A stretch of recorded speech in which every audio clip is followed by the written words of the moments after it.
আগের ভিডিওতে দেখেছিলে যে আমরা বৃন্দাবনে পৌঁছে গেছি। তো বৃন্দাবনে পৌঁছে গেলেও তো হবে না, থাকার তো ব্যবস্থা করতে হবে। তো সেই করতে করতে আমাদের সন্ধ্যা হয়ে গেছিলো, আর সন্ধ্যাবেলায় আমরা ফ্রেশ হয়ে বেরিয়ে পড়েছিলাম, কারণ আমরা এক মুহূর্ত সময় নষ্ট করতে চাই না। এত দূর গিয়েছি এত কষ্ট করে। আসলে তোমাদের দাদাভাই আগেও একবার গিয়েছিল, সেই জন্য আমাদের মন্দিরগুলো খুঁজতে অতটা অসুবিধা হয়নি। তো বৃন্দাবনে গিয়েই প্রথমে আমরা চলে গিয়েছিলাম নিধিবনে, যেটা দেখার আমার অনেক দিনের ইচ্ছে ছিল। আসলে আগে তো ভিডিওতেই দেখতাম এগুলো, কিন্তু স্বপ্নেও কোনো দিন ভাবিনি যে আমিও যেতে পারবো বৃন্দাবন। তো দেখো এখানে পৌঁছে গিয়েছি, আর এই যে এটা হচ্ছে নিধিবনের ভেতরটা। এর বাইরেও অসংখ্য তুলসী গাছ আছে, যেগুলো দেখে মনে হবে না যে ওগুলো তুলসী গাছ। তো তারপরে দেখো সামনের দিকে এগিয়ে যেতে ভেতরে যত গাছ দেখছো এগুলো বলে নাকি সব রাধাকৃষ্ণ।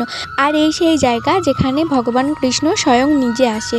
আর এখানে রাত্রে হলে তো মানুষ তো পাবেই না, তো বলে নাকি যে কোনো পশু পাখিও এর ভেতরে থাকে না। তারপরে আমরা চলে যাই নিধিবনের যে আসল মন্দির সেখানে। তো সেখানে গিয়ে দেখি আমরা আরতি হচ্ছে, আর ভেতরে যে সাদা সাদা তোমরা দেখতে পাচ্ছ চকচক করছে, ওগুলো হচ্ছে সব চাঁদির।